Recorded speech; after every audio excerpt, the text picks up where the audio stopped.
Hello everyone. Railway NTPC के लिए जो प्रीवियस ईयर पेपर की सीरीज देख रहे हैं, ये इसका छठा वीडियो है। तो चलिए शुरू करते हैं आज के इस वीडियो को। यह पहला क्वेश्चन है, युवा बंगाल आंदोलन किसने शुरू किया था? तो ये कलकत्ता में शुरू किया गया था। और ये किसने शुरू किया था? आंसर इसका चौथा होगा, हेनरी बिबियन ड्यूरोजी के द्वारा शुरू किया गया था और एक कलकत्ता में शुरू किया गया था।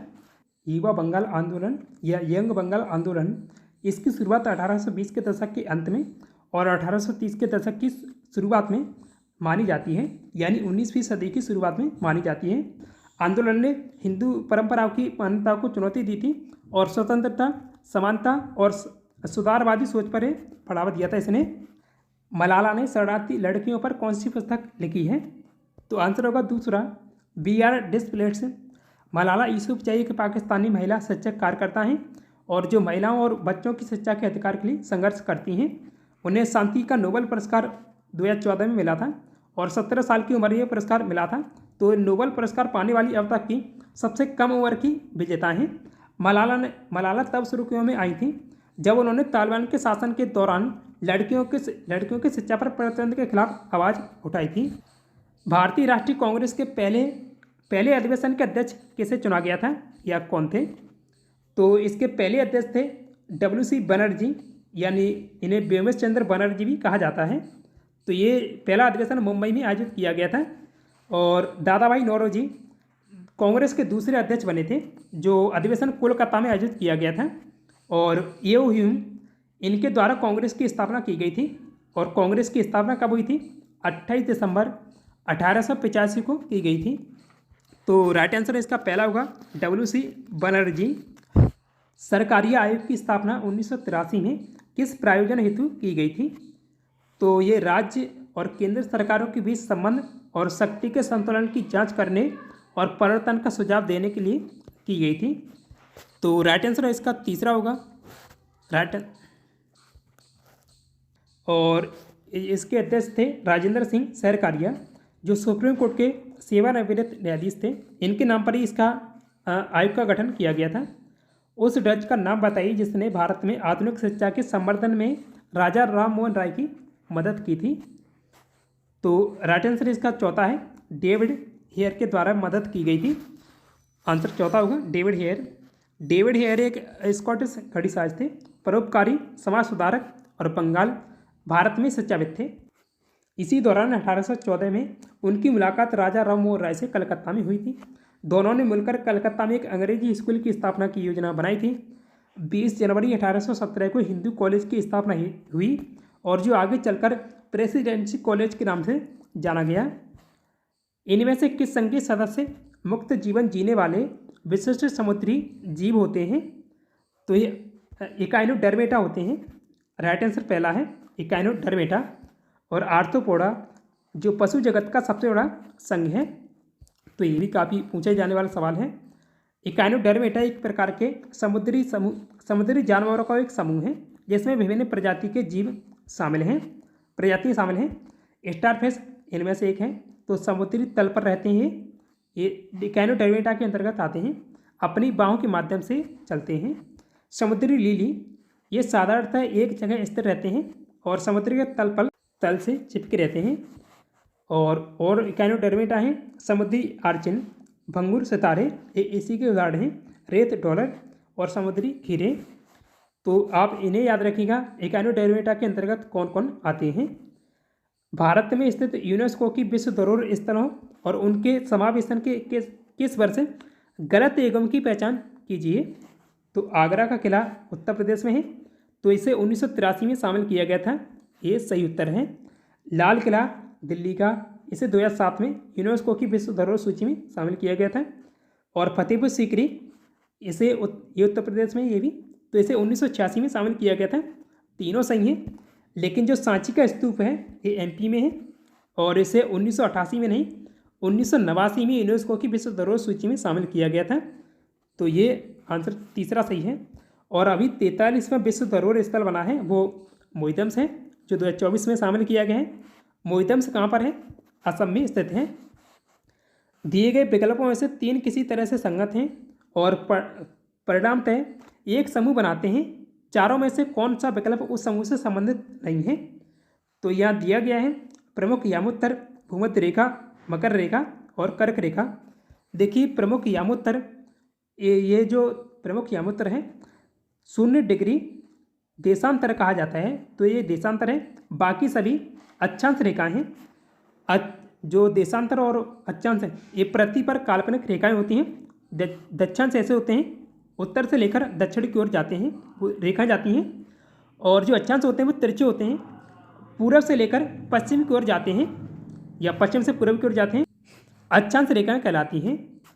तो भूमध्य रेखा, मकर रेखा और कर्क रेखा ये सभी अक्षांश रेखाएं, और जो प्रमुख यामोत्तर हैं ये 0 डिग्री देशांतर के नाम से इसे जाना जाता है। तो ये देशांतर इसलिए अलग है। शिशु मृत्यु दर या IMR क्या दर्शाती है? तो ये उस विशेष वर्ष में पैदा हुए 1000 जीवित बच्चों में से 1 वर्ष से कम आयु में मरने वाले बच्चों की संख्या का अनुपात है। शिशु मृत्यु दर निकालने के लिए फॉर्मूला भी पूछे जाते हैं। तो 1 वर्ष से कम उम्र में मरने वाले शिशुओं की संख्या पट्टी में आएगा कुल जीवित जन्म, यानी जो शिशु हैं 1 वर्ष में जन्मे हैं, और इसमें फिर गुणा होता है 1000 का। हीराकुंड बांध किस नदी पर बना है? ये बना है महानदी पर।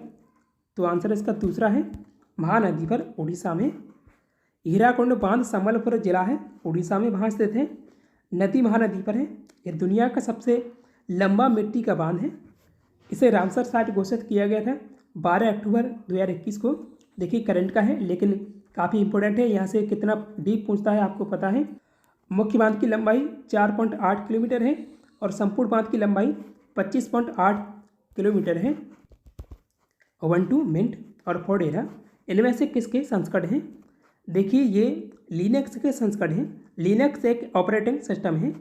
जो ऑपरेटिंग सिस्टम जैसे एंड्रॉयड हो गया और विंडोज, ये ऑपरेटिंग सिस्टम है। ऑपरेटिंग सिस्टम एक ऐसा सॉफ्टवेयर है जो कंप्यूटर या मोबाइल जैसी डिवाइस को चलाने और इस्तेमाल करने में मदद करता है। यह हार्डवेयर जैसे प्रोसेसर, मेमोरी और स्टोरेज और यूजर के बीच एक पुल का काम करता है ताकि आसानी से डिवाइस का उपयोग कर सके। जैसे विंडोज, तो विंडोज कंप्यूटरों में सबसे अधिक इस्तेमाल होने वाला ऑपरेटिंग सिस्टम है। और एंड्रॉयड, यह स्मार्टफोन के लिए एक लोकप्रिय ऑपरेटिंग सिस्टम है। हम इससे मोबाइल ऐप से इस्तेमाल कर सकते हैं, कॉल कर सकते हैं, गेम्स खेल सकते हैं और इंटरनेट ब्राउज़र कर सकते हैं। और iOS एप्पल के आईफोन्स और आईपैड में इस्तेमाल होने वाला एक ऑपरेटिंग सिस्टम है। अतः हम कह सकते हैं कि ऑपरेटिंग सिस्टम के बिना कंप्यूटर या मोबाइल का इस्तेमाल करना लगभग नामुमकिन है या असंभव है। भारतीय संसद द्वारा RTI अधिनियम यानी राइट टू इन्फॉर्मेशन कब पारित किया गया था और इसे राष्ट्रपति की मंजूरी कब मिली थी? तो ऐसे डीप क्वेश्चन भी पूछे जाते हैं। तो बात करें इसके बारे में, तो RTI 11 मई 2005 को लोकसभा से पारित हुआ था और 12 मई 2005 को राज्यसभा से पारित हुआ था और जून 2005 में इसे राष्ट्रपति की मंजूरी मिल गई थी। तो right answer option number C होगा, जो मई 2005 को ये संसद से पारित हुआ था और जून 2005 में इसे राष्ट्रपति की मंजूरी मिली थी।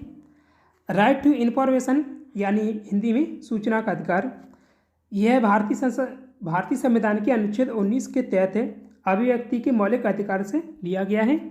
ये जो इसका गठन होता है, तो जो केंद्रीय RTI है इसमें मुख्य सूचना आयुक्त होता है एक और 10 अन्य सूचना आयुक्त होते हैं या 10 से कम भी हो सकते हैं। भारत में पहला RTI आवेदन साइद रजा बर्नी ने किया था और जो पहला देश से लागू करने वाला वह स्वीडन है। तो स्वीडन के द्वारा 1766 में इसे लागू किया गया था। स्वतंत्रता अधिनियम 2002 भारत में सूचना के अधिकार का पहला कानूनी प्रयास था, लेकिन यह प्रभावी नहीं हुआ था। उसके बाद RTI अधिनियम 2005 लाया गया था। MSP का पूर्ण रूप क्या है? तो आंसर होगा option number C, minimum support price है। तो मिनिमम सपोर्ट प्राइस MSP का पूर्ण रूप है और हिंदी में इसका नाम है न्यूनतम समर्थन मूल्य यानी MSP।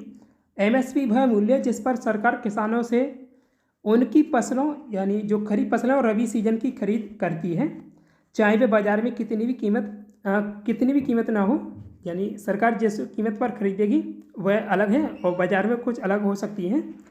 पहले एमएसपी का निर्धारण निर्धारण 1966 और 67 में गेहूं के लिए किया गया था। भारतीय सरकार साल में 2 बार करीब 2 दर्जन यानी 23 फसलों का दाम तय करती है हर साल। शिक्षा, स्वास्थ्य एवं ग्रामीण आत्मनिर्भरता के क्षेत्र में अपार योगदान के लिए निम्नलिखित में से किस महान हस्ती को 2019 में सर्वोच्च नागरिक पुरस्कार भारत रत्न से सम्मानित किया गया था? तो 3 लोगों को यह पुरस्कार 2019 में मिला था, जिनमें प्रणब मुखर्जी और भूपेन हजारिका और नानाजी देशमुख शामिल थे। तो यह इनका क्षेत्र पूछा गया है कि शिक्षा, स्वास्थ्य और ग्रामीण आत्मनिर्भरता के क्षेत्र में किसे मिला था? तो नानाजी देशमुख को यह पुरस्कार दिया गया था। आंसर तीसरा सही है।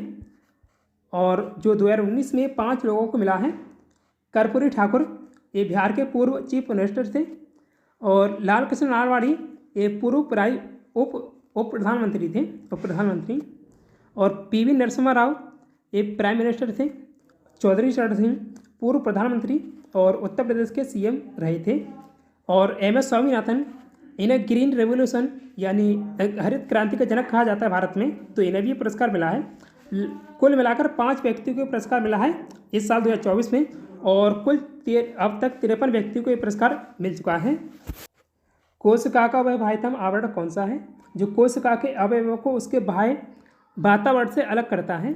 तो देखिए, जो कोशिका होती है उसमें कई कोशिकांग होते हैं, और ये जो प्लाज्मा झिल्ली होती है कोशिका की परत होती है। तो राइट आंसर पहला होगा कोशिका झिल्ली या प्लाज्मा मेम्ब्रेन। तो आंसर पहला है प्लाज्मा झिल्ली। कोशिका झिल्ली, जिसे प्लाज्मा झिल्ली भी कहा जाता है, एक पतली परत होती है कोशिका की। प्लाज्मा झिल्ली कोशिका के अंदरूनी हिस्से को बाहर के वातावरण से अलग करती है और उसकी सुरक्षा करती है। कोशिका जीवन की सबसे छोटी और सबसे बुनियादी या कार्यात्मक इकाई है। ऑपरेशन विजय निम्नलिखित में से किस युद्ध से संबंधित है? तो कारगिल युद्ध के दौरान ये भारतीय सेना के द्वारा चलाया गया था। तो right answer option number D होगा। कारगिल युद्ध 1999 में भारत के द्वारा चलाया गया था पाकिस्तान के विरुद्ध। भारत और पाकिस्तान के बीच लड़ा गया था 1999 का ये युद्ध, और मई से जुलाई तक लड़ा गया था। स्थान था लद्दाख के कारगिल जिले में लड़ा गया था, जो तब जम्मू कश्मीर में था, और नियंत्रण रेखा यानी एलओसी के पास और अन्य जगहों पर लड़ा गया था। भारत ने इस युद्ध में ऑपरेशन विजय नाम का मिशन शुरू किया था, और इस मिशन में भारतीय वायुसेना ने भारतीय सेना की मदद की थी। इस अभियान को भारतीय वायुसेना ने ऑपरेशन सफ़ेद सागर नाम दिया था, और इसका मुख्य उद्देश्य था, यानी इस कारगिल युद्ध का भारतीय ठिकानों को फिर से हासिल करना था जहां पाकिस्तान ने कब्जा किया था।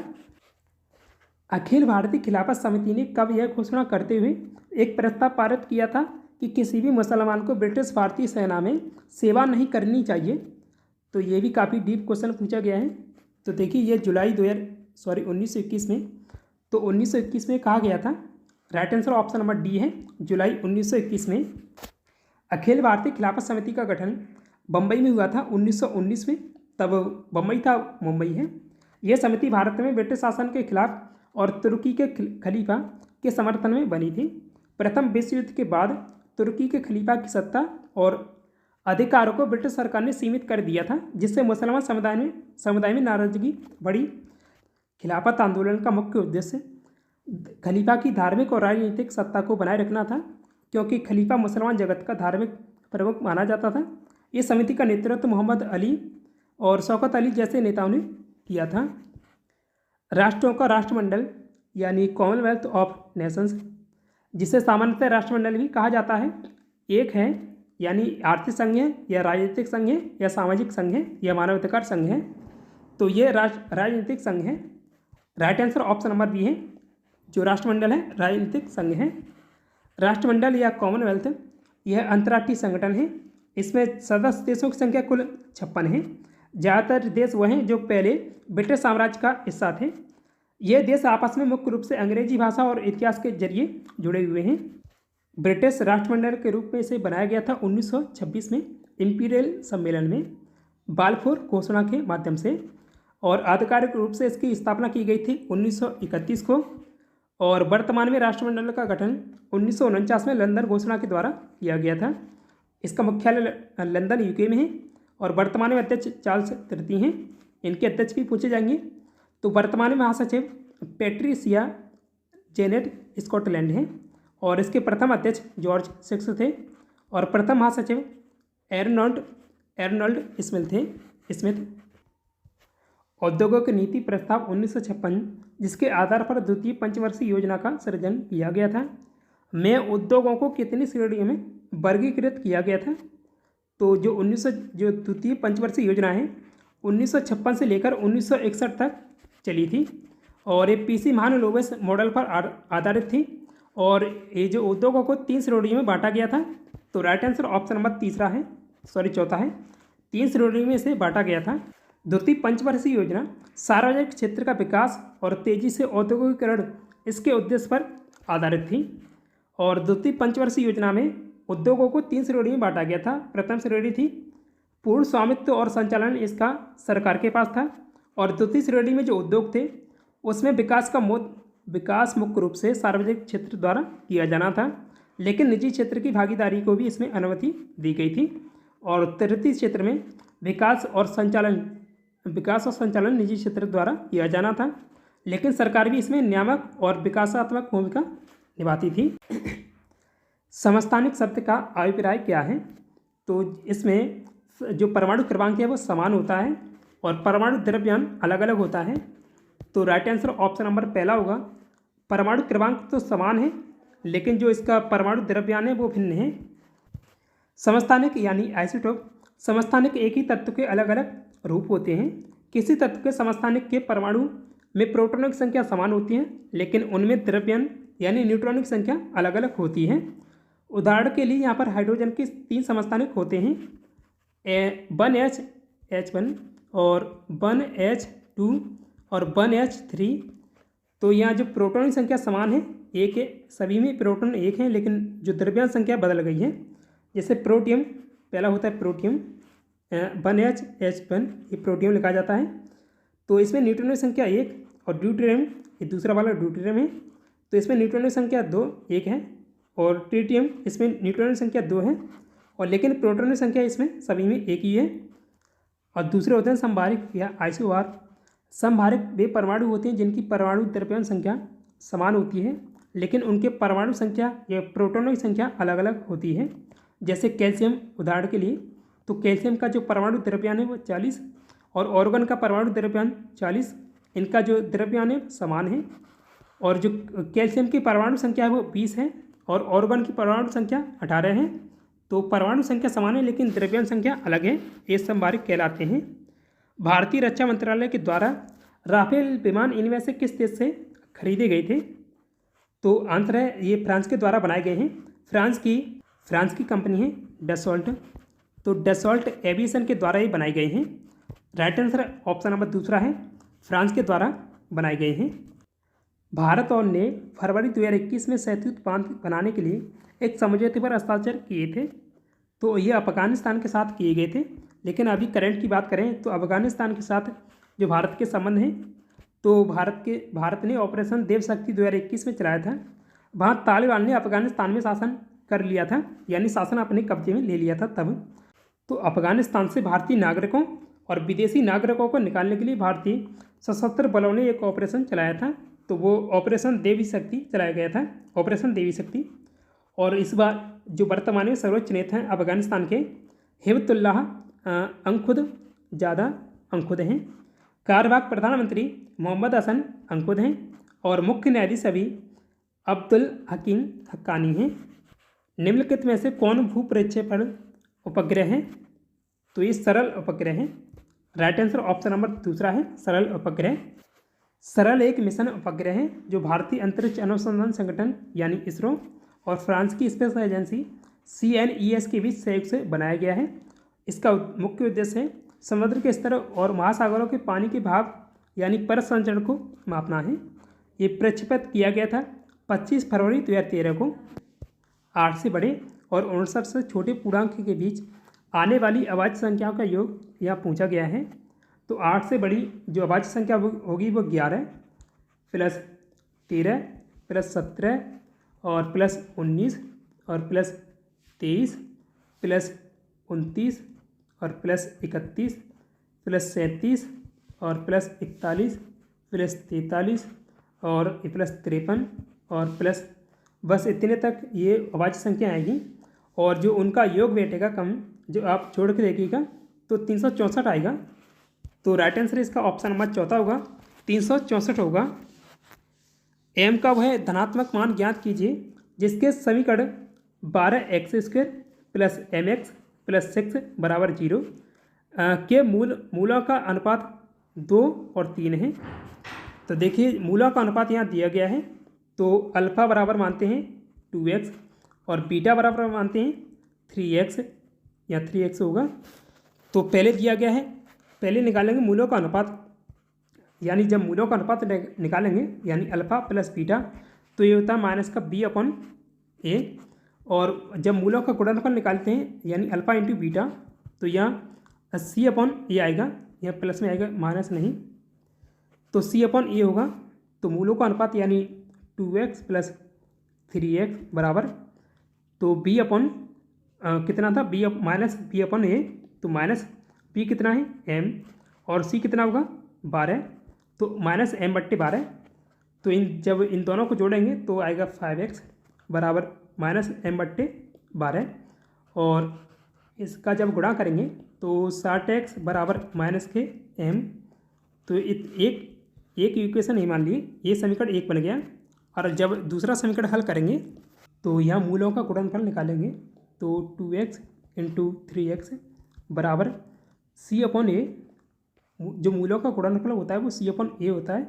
तो c कितना है 6/12, तो यह 6 से ये 2 बार कटेगा तो 1/2, यह 6 यानी 2 का 3 का गुणा 6x² बराबर 1/2, और यह 6 का गुणा होगा, 6 का इधर गुणा होगा तो 1/12, x बराबर 1/12, x² बराबर होगा क्योंकि अभी स्क्वायर हटा नहीं है। तो अगर इसे स्क्वायर को हटाएंगे तो इधर लग जाएगा रूट, यानी x बराबर आएगा रूट में 1/12, और इसे जब सरल करेंगे तो रूट में आएगा 1/3, और यहाँ रूट जिसके बाहर आ जाएगा 2 का गुणा होगा, यानी इससे 4 निकलेंगे बाहर तो 2 का स्क्वायर बाहर निकलेगा।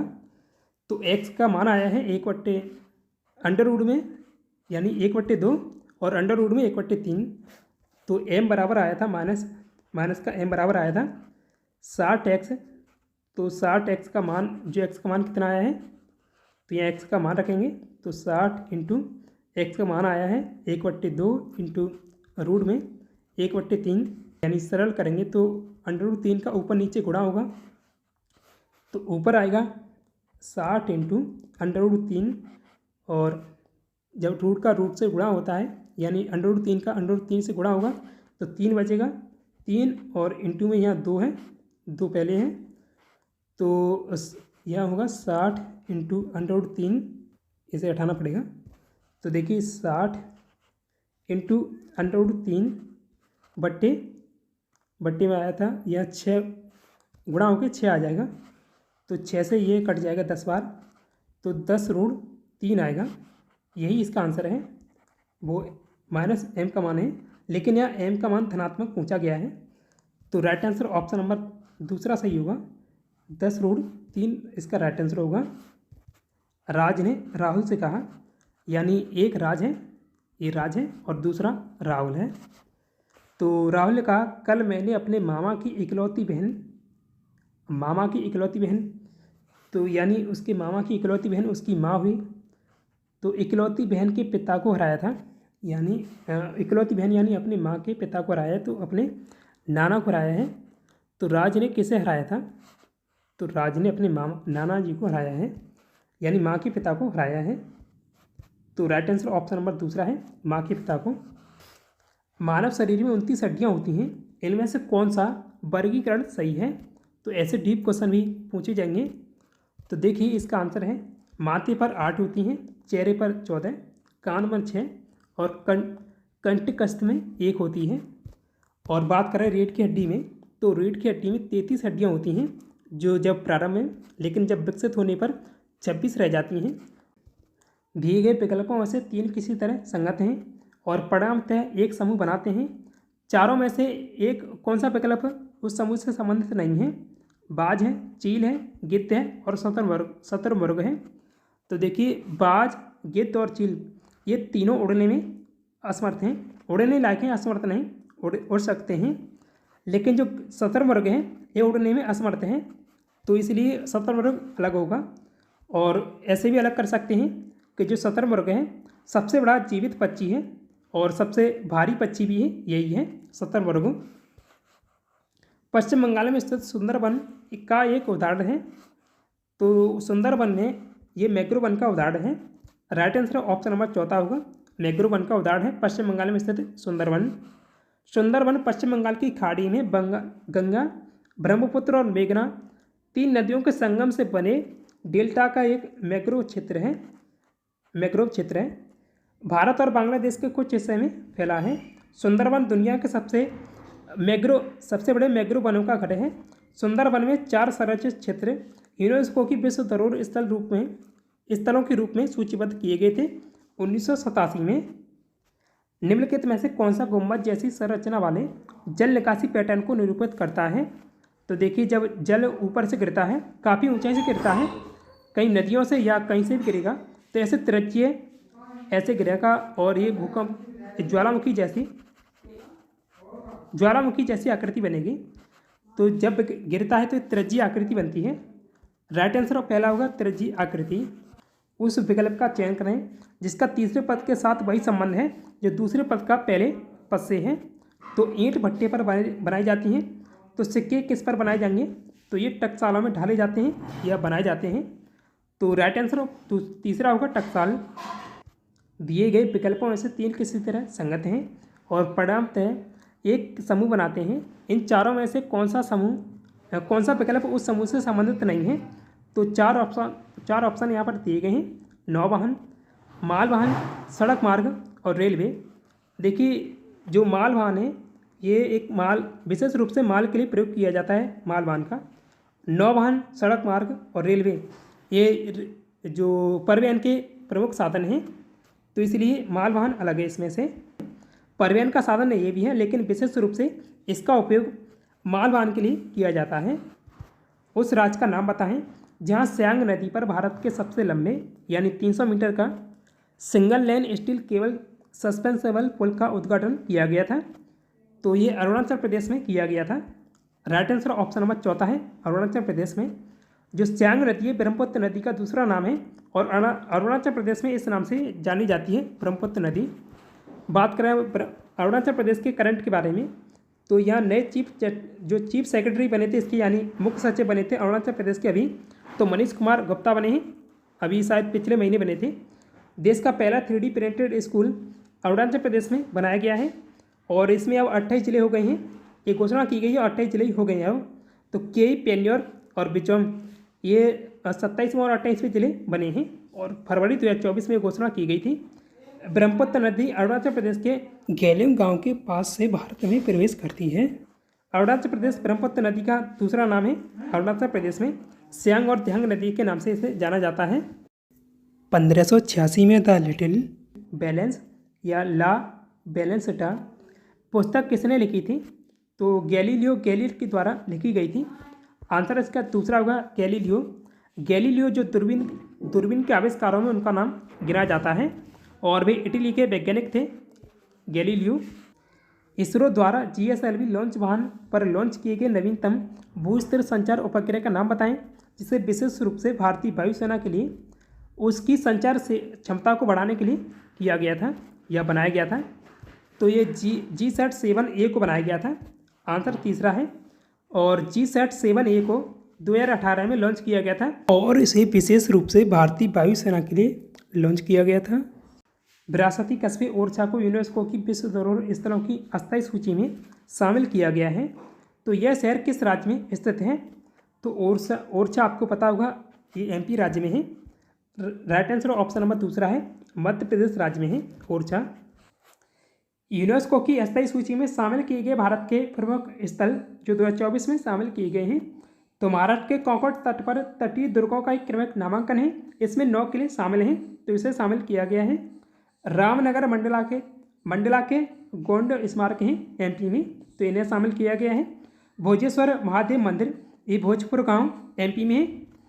चंबल घाटी के शैल कला स्थल हैं, ये MP में है। और खूनी भंडार बुरहानपुर में है, एमपी में।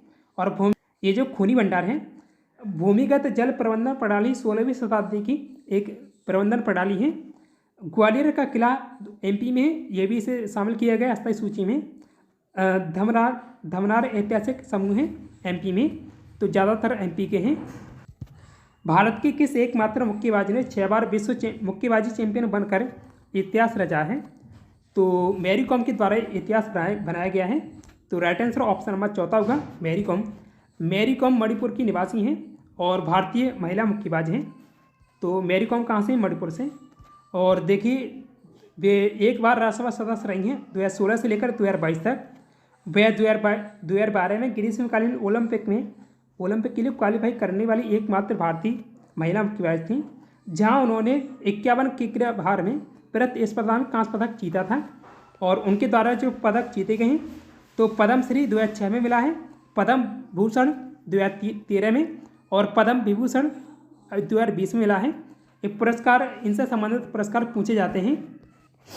निम्नलिखित में से किस राज्य ने प्रति व्यक्ति प्रतिदिन न्यूनतम 55 लीटर पानी की उपलब्धता सुनिश्चित करने के लिए पानी का अधिकार प्रदान करने हेतु एक कानून बनाने की घोषणा की थी?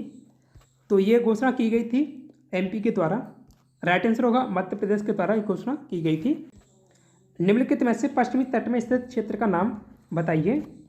तो देखिए, जो कोरोमंडल है ये पूर्वी तट पर स्थित है, और सिंधु का मैदान ये उत्तरी भाग में है, और असम का ये पूर्वी क्षेत्र का भाग है। तो ये मालाबार है जो पश्चिमी तट पर स्थित है। आंसर चौथा होगा मालाबार। मालाबार पश्चिमी तट का हिस्सा भी है। मालाबार तट भारत के पश्चिमी तट पर कोंकण से लेकर कन्याकुमारी तक फैला हुआ है, और इसमें कर्नाटक का कुछ हिस्सा जिसे कनार कहा जाता है, पूरा केरल राज्य है, और तमिलनाडु का कन्याकुमारी क्षेत्र में इसमें शामिल है। निम्नलिखित में से कौन सा समुद्री तट ब्लू फ्लैग सर्टिफिकेट प्राप्त करने वाला एशिया का पहला समुद्री तट बन गया है? देखिए, करंट में पूछा गया था, लेकिन ये स्टैटिक जीके का अब सवाल बन गया है, आगे भी पूछा जाएगा। तो ये चंद्रभागा समुद्री तट है, और स्थित कहाँ पर है? तो स्थित है उड़ीसा राज्य में। तो दोस्तों, आज के इस वीडियो में इतना ही है। और पिछले वीडियो में आपसे पूछा गया था दिवसों के संबंध में निम्न में से कौन सा कथन गलत है?